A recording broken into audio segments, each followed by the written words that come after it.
हरिः ॐ विश्वं विष्णुर्वषट्कारो भूतभव्यभवत्प्रभुः भूतकृद्भूतभृद्भावो भूतात्मा भूतभावनः भूतात्मा परमात्मा च मुक्तानां परमागतिः अव्ययः पुरुषः साक्षी क्षेत्रज्ञोऽक्षर एव च योगो योगविदां नेता प्रधानपुरुषेश्वरः नारसिंहवपुः श्रीमान् केशवः पुरुषोत्तमः सर्वः सर्वशिवस्थाणुर्भूतादिर्निधिरव्ययः सम्भवो भावनो भर्ता प्रभवः प्रभुरीश्वरः स्वयंभूः शम्भुरादित्यः पुष्कराक्षो महास्वनः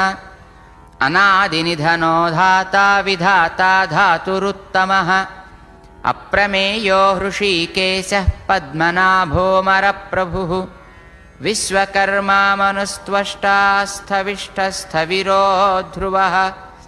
अग्राह्यः शाश्वतः कृष्णो लोहिताक्षः प्रतर्दनः प्रभूतस्त्रिककुद्धाम पवित्रं मङ्गलं परम् ईशानः प्राणदः प्राणो ज्येष्ठः श्रेष्ठः प्रजापतिः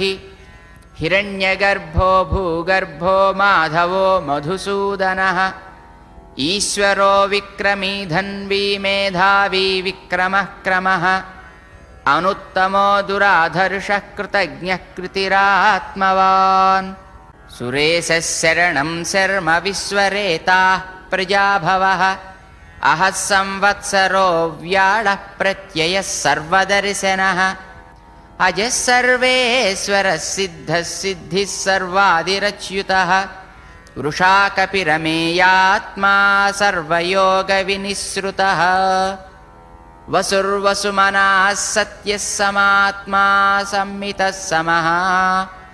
अमोघः पुण्डरीकाक्षो वृषकर्मा वृषाकृतिः रुद्रो बहुशिरा बभ्रुर्विश्वयोनिः शुचिस्रवाः अमृतस्याश्वतस्थाणुर्वरारोहो महातपाः सर्वगः सर्वविद्भानुर्विश्वक्सेनो जनार्दनः वेदो वेदविदव्यङ्गो वेदाङ्गो वेदवित्कविः लोकाध्यक्षः सुराध्यक्षो धर्माध्यक्षः कृताकृतः चतुरात्मा चतुर्व्यूहश्चतुर्द्रंष्टश्चतुर्भुजः भ्राजिष्णुर्भोजनं भोक्ता सहिष्णुर्जगदादिजः अनघो विजयो जेता विश्वयोनिः पुनर्वसुः उपेन्द्रो वामनः प्रांसुरमोघः सुचिरूर्जितः अतीन्द्रः सङ्ग्रहः सर्गो धृतात्मा नियमो यमः वेद्यो वैद्यः सदा योगी वीरः माधवो मधुः अतीन्द्रियो महामायो महोत्साहो महाबलः महाबुद्धिर्महावीर्यो महाशक्तिर्महाद्युतिः अनिर्देश्य वपुः श्रीमानमेयात्मा महाद्रिधृत् महेश्वासो महीभर्ता श्रीनिवासः सताङ्गतिः अनिरुद्धः सुरानन्दो गोविन्दो गोविदाम्पतिः मरीचिर्दमनो हंसः सुपर्णो भुजगोत्तमः हिरण्यनाभः सुतपाः पद्मनाभप्रजापतिः अमृत्युः सर्वदृक्सिंहः सन्धाता सन्धिमान् स्थिरः अजो दुर्मर्षणः शास्ता विसृतात्मा सुरारिः गुरुर्गुरुतमो धाम सत्यः सत्यपराक्रमः निमिषो निमिषस्रग्वी वाचस्पतिरुदारधीः अग्रणीर्ग्रामणीः श्रीमान् न्यायो नेता समीरणः सहस्रमूर्धा विश्वात्मा सहस्राक्षः सहस्रपात् आवर्तनो निवृत्तात्मा संवृतः संप्रमर्दनः अहः संवर्तको वह्निरनिलो धरणीधरः सुप्रसादः प्रसन्नात्मा विश्वसृड्विश्वभुग्विभुः सत्कर्ता सत्कृतः साधुर्जिह्नुर्नारायणो नरः असङ्ख्येयो प्रमेयात्मा विशिष्टः शिष्टकृच्छुचिः सिद्धार्थः सिद्धसङ्कल्पः सिद्धिदः सिद्धिसाधनः वृषा हि वृषभो विष्णुर्वृषपर्वा वृषोदरः वर्धनो वर्धमानश्च विविक्तश्रुतिसागरः सुभुजो दुर्धरो वाग्मी महेन्द्रो वसुदो वसुः नैकरूपो बृहद्रूपः सिपिविष्टप्रकाशनः ओजस्तेजोद्युतिधरः प्रकाशात्मा प्रतापनः रुद्धस्पष्टाक्षरो मन्त्रश्चन्द्रांशुर्भास्करद्युतिः अमृतांशूद्भवो भानुः शशिबिन्दुः सुरेश्वरः औषधं जगतः सेतुः सत्यधर्मपराक्रमः भूतभव्यभवन्नाथः पवनः पावनो नलः कामः कामकृत्कान्तः कामः कामप्रदप्रभुः युगादिकृद्युगावर्तो नैकमायो महाशनः अदृश्यो व्यक्तरूपश्च सहस्रजितनन्तजित् इष्टो विशिष्टः शिष्टेष्टः शिखण्डी नहुषो वृषः क्रोधः क्रोधकृत्कर्ता विश्वबाहुर्महीधरः अच्युतः प्रथितः प्राणः प्राणदो वासवानुजः अपान्निधिरधिष्ठानमप्रमत्तः प्रतिष्ठितः स्कन्दस्कन्दधरो धुर्यो वरदो वायुवाहनः वासुदेवो बृहद्भानुरादिदेवः पुरन्दरः अशोकस्तारणस्तारः शूरः शौरिर्जनेश्वरः अनुकूलस्य तावर्तः पद्मी पद्मनिभेक्षणः पद्मनाभोरविन्दाक्षः पद्मगर्भः शरीरभृत् महर्धिर्रुद्धो वृद्धात्मा महाक्षो गरुडध्वजः अतुलस्य रभो भीमः समयज्ञो हविर्हरिः सर्वलक्षणलक्षण्यो लक्ष्मीवान् समितिञ्जयः विक्षरो रोहितो मार्गो हेतुर्दामोदरः सहः महीधरो महाभागो वेगवानमितासनः उद्भवः क्षोभणो देवः श्रीगर्भः परमेश्वरः करणं कारणं कर्ता विकर्ता गहनो गुहः व्यवसायो व्यवस्थानः संस्थानस्थानदो ध्रुवः परर्धिः परमस्पष्टस्तुष्टः पुष्टः शुभेक्षणः रामो विरामो विरजो मार्गो नेयो नयो नयः वीरशक्तिमतां श्रेष्ठो धर्मो धर्मविदुत्तमः वैकुण्ठः पुरुषः प्राणः प्राणदः प्रणवः पृथुः हिरण्यगर्भस्य तृघ्नो व्याप्तो वायुरधोक्षजः ऋतुः सुदर्शनः कालः परमेष्ठी परिग्रहः उग्रः संवत्सरो दक्षो विश्रामो विश्वदक्षिणः विस्तारस्थावरस्थाणुः प्रमाणं बीजमव्ययम् अर्धोऽनर्धो महाकोशो महाभोगो महाधनः अनिर्विण्णस्थविष्ठो भूर्धर्मयूपो महामखः नक्षत्रनेमिर्नक्षत्री क्षमः क्षामः समीहनः यज्ञ इज्यो महेज्यश्च कृतः सत्रं सताङ्गतिः सर्वदर्शी निवृत्तात्मा सर्वज्ञो ज्ञानमुत्तमम् सुव्रतः सुमुखः सूक्ष्मः सुघोषः सुखदः सुहृत् मनोहरो जितक्रोधो वीरबाहुर्विदारणः स्वापनस्ववसो व्यापी नैकात्मा नैककर्मकृत् वत्सरो वत्सलो वत्सी रत्नगर्भो धनेश्वरः धर्मगुग्धर्मकृद्धर्मी सदक्षरमसत्क्षरम् अविज्ञाता सहस्रांशुर्विधाता कृतलक्षणः गभस्तिनेमिः सत्त्वस्थः सिंहो भूतमहेश्वरः आदिदेवो महादेवो देवेशो देवभृद्गुरुः उत्तरो गोपतिर्गोप्ता ज्ञानगम्यः पुरातनः शरीरभूतभृद्भोक्ता कपीन्द्रो भूरि दक्षिणः सोमपोऽमृतपः सोमः पुरुजित्पुरुषत्तमः विनयो जयः सत्यसन्धो दाचार्हः सात्वतां पतिः जीवो विनयिता साक्षी मुकुन्दो मितविक्रमः अम्भो निधिरनन्तात्मा महोदधिशयोऽन्तकः अजो महार्हः स्वभाव्यो जितामित्रः प्रमोदनः आनन्दो नन्दनो नन्दः सत्यधर्मा त्रिविक्रमः महर्षिः कपिलाचार्यः कृतज्ञो मेदिनीपतिः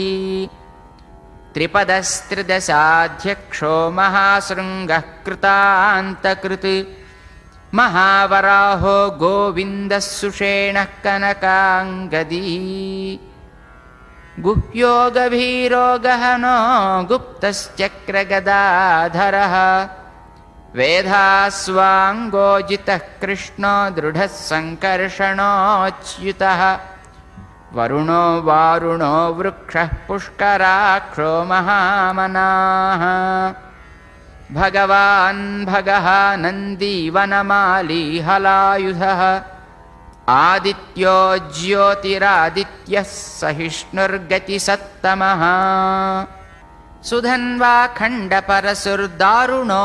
द्रविणः प्रदः दिवि स्पृक्सर्वदृग्व्यासो वाचस्पतिरयो निजः त्रिसामा सामगः सामनिर्वाणं भेषजं भिषक् सन्न्यासकृच्छमस्यान्तो निष्ठा शान्तिः परायणः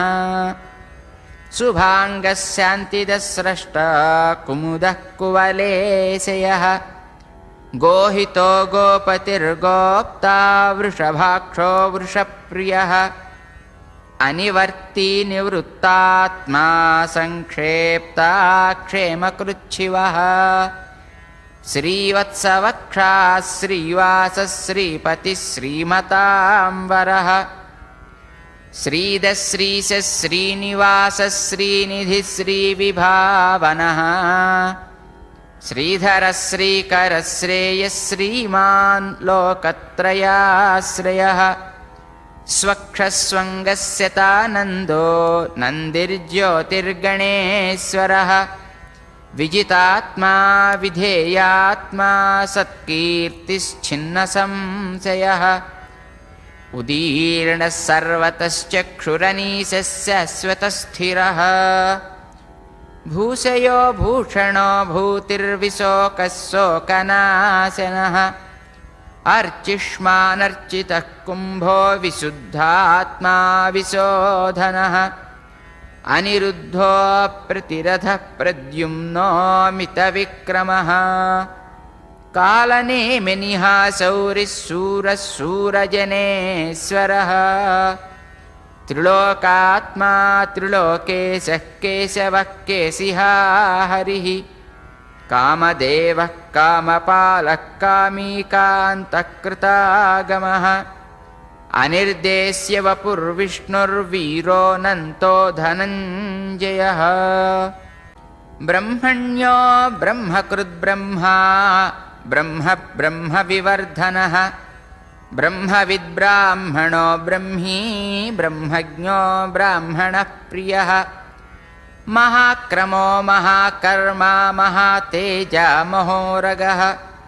महाक्रतुर्महायज्वा महायज्ञो महाहविः स्तव्यस्तवप्रियस्तोत्रं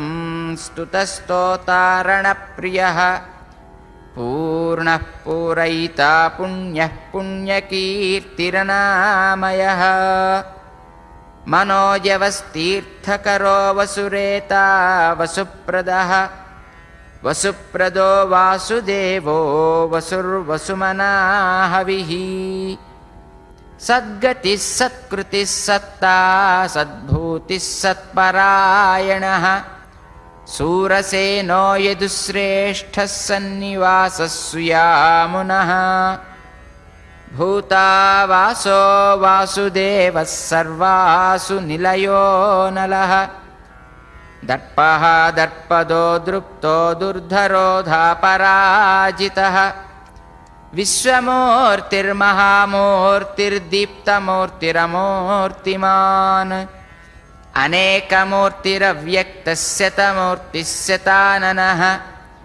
एकोनैकः सवक्कः किं यत्तत्पदमनुत्तमम् लोकबन्धुर्लोकनाथो माधवो भक्तवत्सलः सुवर्णवर्णो हेमाङ्गो वराङ्गश्चन्दनाङ्गदी वीरः विषमः शून्यो घृतासीरचलश्चलः अमानी मानदो मान्यो लोकस्वामी त्रिलोकधृत् सुमेधा मेधजो धन्यः सत्यमेधाधराधरः तेजो वृषोद्युतिधरः सर्वशस्त्रभृतांवरः प्रग्रहो निग्रहो व्यग्रो नैकशृङ्गो गदाग्रजः चतुर्मूर्तिश्चतुर्बाहुश्चतुर्व्यूहश्चतुर्गतिः चतुरात्मा चतुर्भावश्चतुर्वेदविदेकपात् समावर्तो निवृत्तात्मा दुर्जयो दुरतिक्रमः दुर्लभो दुर्गमो दुर्गो दुरावासो दुरारिः शुभाङ्गो लोकसारङ्गः सुतन्तुस्तन्तुवर्धनः इन्द्रकर्मा महाकर्मा कृतकर्मा कृतागमः उद्भवः सुन्दरः सुन्दो रत्ननाभः सुलोचनः अर्को वाजसनिसृङ्गी जयन्तः सर्वविजयी सुवर्णबिन्दुरक्षोभ्यः सर्ववागीश्वरेश्वरः महाह्रदो महागर्तो महाभूतो महानिधिः कुमुदः कुन्दरः कुन्दः पर्जन्यः पावनोऽनिलः अमृतांसोऽमृतवपुः सर्वज्ञः सर्वतोमुखः सुलभः सुव्रतः सिद्धः शत्रुजिच्छत्रुतापनः न्यग्रोधोदुम्बरो स्वेत्थश्चाणूरान्ध्रनिषूदनः सहस्रार्चिः सप्तजिह्वः सप्तैधा सप्तवाहनः अमूर्तिरनघोचिन्त्यो भयकृद्भयनाशनः अणुर्बृहत्कृशस्थूलो गुणभृन्निर्गुणो महान् अधृतस्वधृतस्वास्त्यप्राग्वंसो वंशवर्धनः भारभृत्कथितो योगी योगीशः सर्वकामदः आश्रमश्रमणः क्षामः सुपर्णो वायुवाहनः धनुर्धरो धनुर्वेदो दण्डो दमयिता दमः अपराजितः सर्वसहो नियन्ता नियमो यमः सत्त्ववान् सात्विकः सत्यः सत्यधर्मपरायणः अभिप्रायः प्रियार्होर्हः प्रियकृत्प्रीतिवर्धनः विहाय सगतिर्ज्योतिः सुरुचिर्हुतभुग्विभुः रविर्विलोचनः सूर्यः सविता रविलोचनः अनन्तहुतभुग्भोक्ता सुखदो नैकदोऽग्रजः अनिर्विण्णः सदा मर्षि लोकाधिष्ठानमद्भुतः सनातनतमः कपिलः कपिरव्ययः स्वस्तिदः स्वस्तिकृत् स्वस्ति स्वस्ति भुक् स्वस्ति दक्षिणः अरौद्रः कुण्डलीचक्री विक्रम्यूर्जितशासनः शब्दातिगः शब्दसहः शिशिरः शर्वरीकरः अक्रूरः पेशलो दक्षो दक्षिणः क्षमिणाम्बरः विद्वत्तमो वीतभयः पुण्यश्रवणकीर्तनः उत्तारणो दुष्कृतिः पुण्यो दुःस्वप्ननाशनः वीरः रक्षणः सन्तो जीवनः पर्यवस्थितः अनन्तरूपोऽनन्तश्रीर्जितमन्युर्भयापहः चतुरस्रो गभीरात्मा विदिशो व्यादिशो दिशः अनादिर्भूर्भुवो लक्ष्मीः सुवीरो रुचिराङ्गदः जननो जनजन्मादि भीमो भीमपराक्रमः आधारनिलयो धाता पुष्पहासः प्रजागरः ऊर्ध्वगः सत्पथाचारः प्राणदः प्रणवः पणः प्रमाणं प्राणनिलयः प्राणधृत्प्राणजीवनः तत्त्वं तत्त्वविदेकात्मा जन्ममृत्युजरातिगः भूर्भुवः स्वस्तरुस्तारः सविता प्रपितामहः यज्ञो यज्ञपतिर्यज्वा यज्ञाङ्गो यज्ञवाहनः यज्ञभृद्यज्ञकृद्यज्ञी यज्ञभुग्यज्ञसाधनः यज्ञान्तकृत्यज्ञगुह्यमन्नमन्नाद एव च आत्मयोनिस्वयं जातो वैखानः सामगायनः देवकीनन्दनः स्रष्टा क्षितीशः पापनाशनः शङ्खभृन्नन्दकी चक्री शाङ्गधन्वा गदाधरः रथाङ्गपाणिरक्षोभ्यः सर्वप्रहरणायुधः शङ्खभृन्नन्दकी चक्री शाङ्गधन्वा गदाधरः रथाङ्गपाणिरक्षोभ्यः सर्वप्रहरणायुधः श्रीसर्वप्रहरणायुध ॐ नम इति